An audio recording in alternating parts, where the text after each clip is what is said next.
हाजिर देकर की कुछ मुख्य खबरों के साथ आइए रुक करते हैं खबरों की ओर। इस बुलेटिन के प्रायोजक हैं आदर मसाले।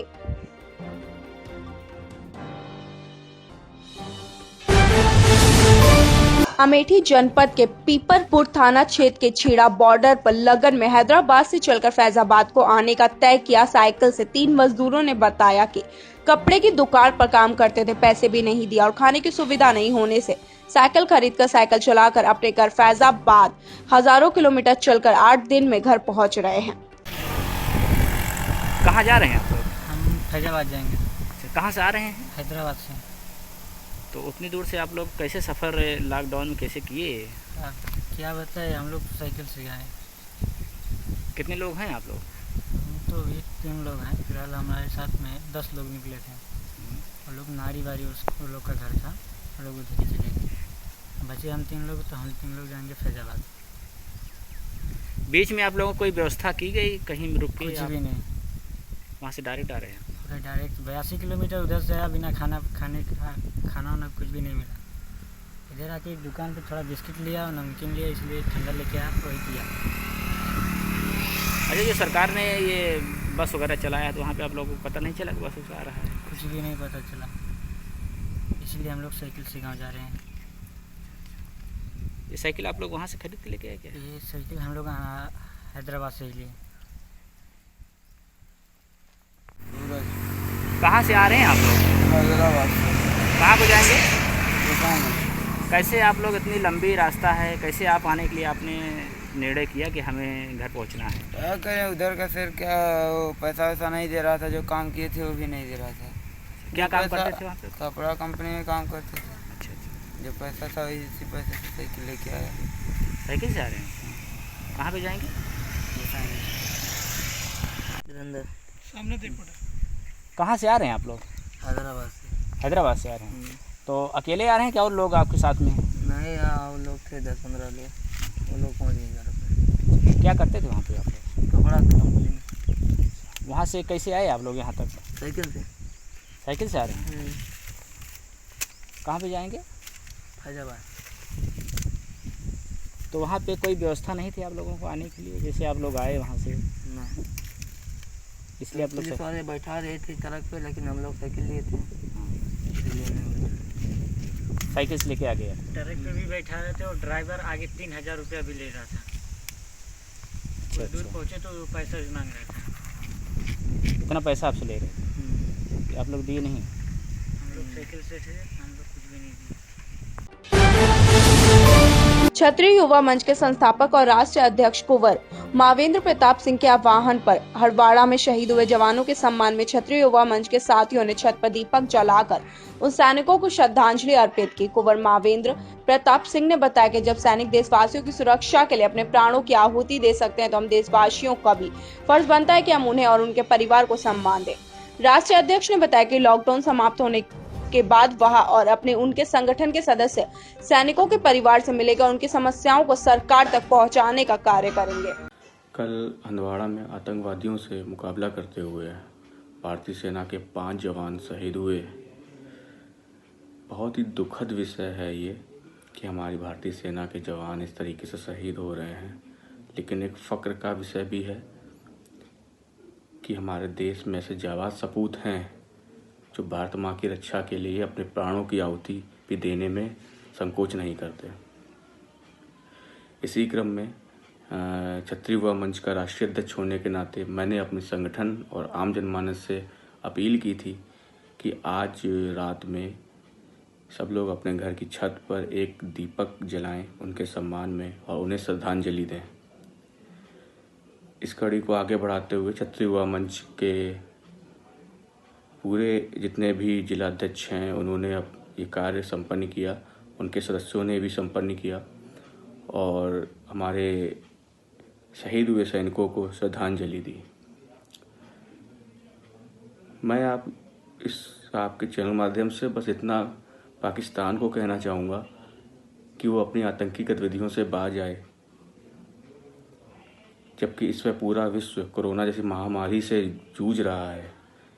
कई मौतें हो रही हैं, अर्थव्यवस्था पटरी पर नहीं है, फिर भी पाकिस्तान अपनी हरकतों से बाज नहीं आ रहा है।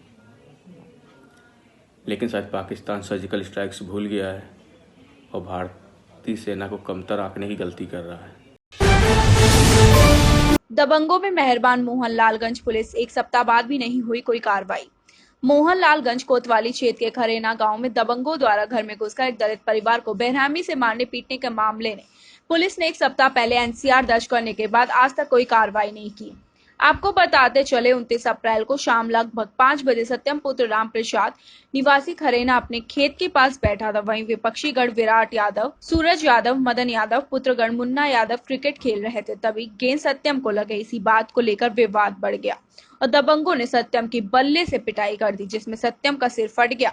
लहूलुहान हालत में सत्यम के घर पहुंचने के थोड़ी देर बाद ही दबंगों ने उसके घर पर धावा बोल दिया और सत्यम के साथ साथ उसकी मां व उसके छोटे भाई रिंकू की जमकर पीटा और जाति सूचक गालियां एवं जान से मारने की धमकी देते हुए चले गए, जिसमें रिंकू की हालत गंभीर बनी हुई है। उसके पिता राम प्रसाद ने बताया कि 30 अप्रैल को सुबह एनसीआर दर्ज होने के बाद मेडिकल टेस्ट भी हो गया था, लेकिन एक सप्ताह बीत जाने के बाद भी कोई कार्रवाई नहीं हुई। आरोपी निश्चित होकर गांव में घूम रहे हैं और रोज धमकी भी दे रहे हैं। क्या जब कोई बड़ी घटना घट जाएगी तब पुलिस काम करेगी और क्या इन लोगों पे तभी कार्रवाई करेगी? मैं हूं सुनील मिश्रा। इतना समय पहुंच रहा हूं लखनऊ जनपद के मोहनलालगंज थाना क्षेत्र अंतर्गत आने वाला ग्राम खरेना, जहां की दबंगों द्वारा दलितों के ऊपर ढाया गया अत्याचार, उसके विषय हम सीधे बात करते हैं भुक्तभोगी से। बेटा क्या नाम है तुम्हारा? रिंकू कुमार। रिंकू कुमार, क्या मामला हुआ है? मामला ये है, भाई हमारा वहाँ खेत में गया था जहाँ मैच खेलते हैं, वहाँ पेड़ के तले बैठे थे जी। वहाँ पे इनके गेंद लगी। इन्होंने कुछ कहा तो गाली वाली देने लगे, तो उन्होंने गला पकड़ लिया, फिर बल्ला वल्ला से इनको मारने लगे। तो फिर कौन मारने लगा? विराट, जिसका नाम है विराट। तो वहीं जंगल में ही विवाद हुआ? हाँ, वहीं पे हुआ। फिर ये चले आए, फिर हम काम करके आए, घर के बाहर निकले मम्मी को बुलाने के लिए जी। तो वो बड़ा वाला भाई आया, उसने हमारे ऊपर बांस जो है ना वो मार दिया। कहाँ पे मारा? यहीं घर के अंदर मार दिया। किसका बड़ा भाई? रिंकू को। विकास। विकास ने तुमको यानी घर के अंदर घुस के मारा है? घुस के मारा था। तीनों भाई, एक का कौन नाम कौन था? सूरज, विराट और विकास। तीनों भाई थे? तीनों भाई थे। ये सभी लोग घर में घुस के आए थे? घर में घुस के आए थे। तो इसकी तुमने एफआईआर तो थाने में की है? हाँ, की है। पुलिस ने कोई कार्रवाई की है? हमारी कोई नहीं सुनवाई हो रही है। अभी तक कोई सुनवाई नहीं हुई? कोई नहीं सुनवाई हो रही है। अच्छा, तो इसमें क्या चाहते हो? अगर पुलिस कार्रवाई नहीं करेगी तो आगे उच्च अधिकारियों के पास जाओगे? हाँ, जाएंगे। अच्छा, कहाँ चोट लगी है? यहाँ ये चोट लगी है। ये देखो सर, नाक से मुंह से खून नहीं, काने तेरे तो बिल्कुल खून अगर नहीं हम बंद देखते हैं तो बाबा हमको डबल दिखाई पड़ता है। उनका देखा भी और नहीं ये पड़ा। यहाँ चोट है, ये देखो, और ये यहाँ भी है और यहाँ भी है। ये है सर। यानी अगर वो कार्रवाई नहीं पुलिस करती है तो अभी आप उच्च अधिकारियों के पास जाएंगे? हम जाएंगे। इनसे इससे पहले भी कोई तुम्हारी दुश्मनी थी? नहीं, इनसे तो नहीं थी। कभी कोई दुश्मनी नहीं रही? मतलब ये जबरदस्ती तुम्हारे घर पे घुस के मारे? हाँ, इन्होंने जबरदस्ती की है हमारे साथ। ठीक है, धन्यवाद। सत्यम, तुम्हारे पिताजी का क्या नाम? राम प्रसाद। कहाँ रहते हो? खरेना में। क्या मामला हुआ था? तुम्हारे भाई से जो विवाद हुआ, तुम लोग मारे गए, क्या मामला है? क्रिकेट खेल रहे थे, तभी हमारे बॉल लगी तो हमने कहा ठीक से खेलो, तभी वो गाली वाली देने लगे और हमें जो है यहाँ पर डंडे से वार दिया। कौन गाली देंगे? विराट यादव। विराट यादव, ये कहाँ के हैं? खरेना ही गाँव पे। और जब मुझे डंडा से मारा तब मैं घर की ओर आने लगा, तब मुझे रास्ते में घसीट के तीनों भाई ने मारा। और फिर वहाँ से मैं जब घर चला आया, सुलझ गया, तब भी जो है घर में घुस के हमारे भाई के ऊपर हमला कर दिया। उससे जान से मारने की कोशिश की पूरी। क्या घर के अंदर भी हमला किया? घर के अंदर हमला किए। अच्छा, चोट आपके भी आई? हाँ, ये मेरा सर और सब फटा हुआ है और ये सब जो है, और यहाँ थाई वाई में सब मतलब जो है चोटें हैं। और ये देखो, पुलिस ने क्या कार्रवाई की अब तक? अभी तक कोई कार्रवाई नहीं हो रही है। एनसीआर तो तुम्हारी लिखी गई है? हाँ, हमारी एनसीआर लिखी गई है, लेकिन अभी तक गिरफ्तारी कुछ नहीं हुई? नहीं। मामला क्या जासूचक शब्द भी कहे गए? नहीं, मतलब ऐसा कुछ नहीं। वहाँ कहा गया है कि मतलब न्याय आपको मिलेगा, अभी तक कुछ नहीं। इन लोगों के द्वारा क्या आपको जाति सूचक शब्द? हाँ, ये सब हुआ है। मतलब क्या हुआ है? अब शब्द मतलब जो है सब बना रहे थे, चमार हो, सूद हो, ये है वो है। कौन कह रहा था? यही विराट यादव। क्या कह रहे थे? कि चमार हो, चमड़ाई न दिखाना, ये है वो, सूद है। सब मतलब गाली दे रहे उल्टा सीधा, और घर पे आके चढ़ाई किया, मार दिया। चढ़ाई करके मारने के बाद चले गए मार के? हाँ, मार के बाद चले गए थे। कुछ और तो नहीं कह गए? नहीं, जान से मारने की धमकी उमकी दे रहे थे। अच्छा, हाँ। ठीक है, धन्यवाद। हमारा सर सुखराना नाम है। सुखराना, तुम्हारे आदमी क्या नाम है? राम प्रसाद। किस गांव में रहती हो? खरेना। क्या मामला तुम्हारे लड़कों से जो विवाद हुआ है उसमें क्या मामला है पूरा? मामला का उधर हम महुआ पेड़ रहा है और इधर हमारा लड़का बैठा रहा है मंजिल का वाला, और गेंद खेल रहा है और लड़का गेंद लग गवा। वो कहलक संभाल खेलो, वही में यहाँ गाड़ी वारी देने लगे, वही में यहाँ एक अकेला हमारा लड़का हुआ रहा एक, वही कहीं हमारे वारे लगे, मारे वारे लगे कि खोपड़ी मारने लगा? वो विराट और वो का कहा थे वही रहे सूरज। ये लोग कौन बिरादरी? यादव। तुम कौन बिरादरी हो? हम चमार हैं। वहीं पे मारे हैं कि घर पे आके मारे हैं? वहाँ पे मारिन, उसको छोड़ दिन मार के यहाँ वो भागत घर आवा, घर के अंदर घुस के छोटे वाले को मारिन, हमका भी मारिन। तुमको भी मारा? हमका भी मारिन और छोटे वाले को मारिन। छोटे वाले कौन? रिंकू। लड़का है आपका? हाँ, आप हमारा लड़का है। वो आवा रहा काम पर से, वो कहीं हमारी न पढ़े जाते आई, बीचन में यहाँ छुट्टी है तो गार्डन में लगवा दिया रहा है। तो उसके बाद तुम थाने गई हो? थाने गए, एप्लीकेशन भी दयान, डॉक्टरी भवे और यहाँ तो का हियाँ से रे नहीं, फिर भेज दिन मेडिकल में यहाँ लेके गए 2 रोज मेडिकल से रे, फिर की निगाह हमरे लड़का की नहीं आ रही है, देखा नहीं पड़ता है, पहले डबल देखा पड़ती है, अब वो भी कम देखा पड़ती है। पुलिस ने क्या कार्रवाई की? पुलिस ने कुछ नहीं अभी किया है। अभी कितना समय हो गया इस घटना को? होगा कम से कम नहीं, आज 4-5वां दिन है। 5 दिन में पुलिस ने कोई कार्रवाई नहीं की? नहीं, पुलिस ने कोई कार्रवाई नहीं किया है हमारी। तो आपको बुलाया थाने की नहीं? थाने आपको बुलाया रहा है, तो जब गए ना उसके बाद में कहीं तुम्हारा न्याय होएगा, गैर न्याय नहीं होगा, बस यह बात कहीं नहीं, उसके बाद में कुछ भी नहीं भवा। अभी भी कुछ डर है इन लोगों से तुमको? हाँ, अबे है डर, अबे तो डर है ऐसा कि हमरे बताओ इनका घर इधर है, उधर हमरे घर तरफ 2-2, 3-3, 4-4 जने जाते हैं भाई, बैठते हैं, घूमते हैं रोड पर, लड़का बच्चन का हमरे डर है। तो आप ऊपर ही कहीं, मान लिया पुलिस ने नहीं सुना तो ऊपर उच्च कहीं अधिकारी गई? के पास नहीं गई? अभी अधिकारी पास सर नहीं गए नहीं, मगर जो है कि अधिकारी के पास जाब जरूर जाओगी? हाँ, जाब अबे एक तो मोहन लालगंज में देंगे और मोहन लालगंज से तब हम ऊपर जाएंगे, नहीं सुनवाई होगी तो हम जाब जरूर नहीं। अब हमारे आधे बच्चन को मार डरिए तो हम क्या करेंगे। ठीक है, धन्यवाद।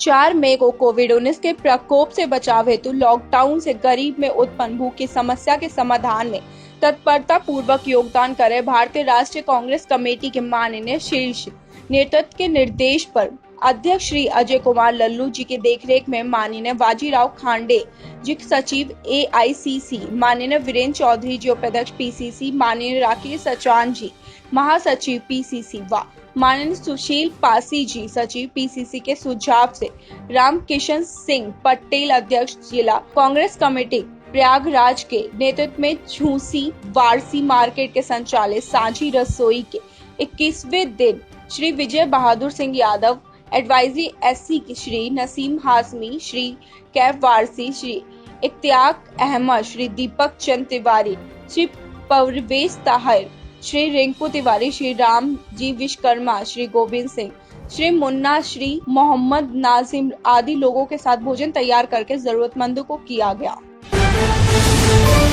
जनपद बाराबंकी के थाना टिकैत नगर में पुलिस द्वारा क्षेत्रवासियों और आने जाने वाले व्यक्तियों को मास्क व गमछा वितरण करा गया। वितरण करते हुए लोगों को टिकैत नगर पुलिस द्वारा जागरूक किया गया कि वह मास्क जरूर पहने और किसी तरह की लापरवाही न करे। लापरवाही करने वाले व्यक्तियों के खिलाफ विधिक कार्रवाई हेतु चेतावनी भी दी गई। अगर कोई भी व्यक्ति इस कोरोना जैसी घातक महामारी में लापरवाही करता हुआ पाया गया तो उसके विरुद्ध कड़ी कार्रवाई होगी। थाना टिकैत नगर प्रभारी निरीक्षक ब्रजेश कुमार वर्मा जी, SI लल्लन सिंह राठौर, सिपाही सूरज जायसवाल, सिपाही सोनू वर्मा, सिपाही रोहित यादव, सिपाही रांचन गुप्ता, रवि उपस्थित रहे।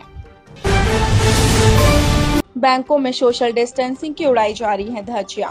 शासन प्रशासन के कड़े दिशा निर्देश के बावजूद भी बैंकों में लोगों के द्वारा सोशल डिस्टेंसिंग का पालन नहीं हो रहा है। दुनिया के सभी देश में कोरोना महामारी से बचने का एक ही ब्रह्मास्त्र बताया गया है कि वहां केवल सोशल डिस्टेंसिंग है। इस बीमारी पर सोशल डिस्टेंसिंग से ही विजय प्राप्त की जा सकती है। इसके बावजूद पूर्वा बैंक ऑफ इंडिया में लोग रुपए निकालने के लिए एक तरफ एक दूसरे के करीब खड़े हैं, जैसे ये लोग कोरोना संक्रमण के बारे में बिल्कुल अनजान है। प्रशासन द्वारा बताए गए दिशा निर्देश को ताक पे रखकर सोशल डिस्टेंसिंग की धज्जियां उड़ाई जा रही हैं। वास्तव में यदि पब्लिक पर रोक न लगाई गई और यहाँ लोग अपनी मनमानी करते रहे तो फिर देश को कोरोना जैसी वैश्विक बीमारी को हराना मुश्किल है। खबरों का सिलसिला यूं ही जारी रहेगा। मेरी यानी तृप्ति के साथ कल फिर हाजिर होंगे कुछ बड़ी खबरों के साथ। आप तक को समय देने के लिए धन्यवाद।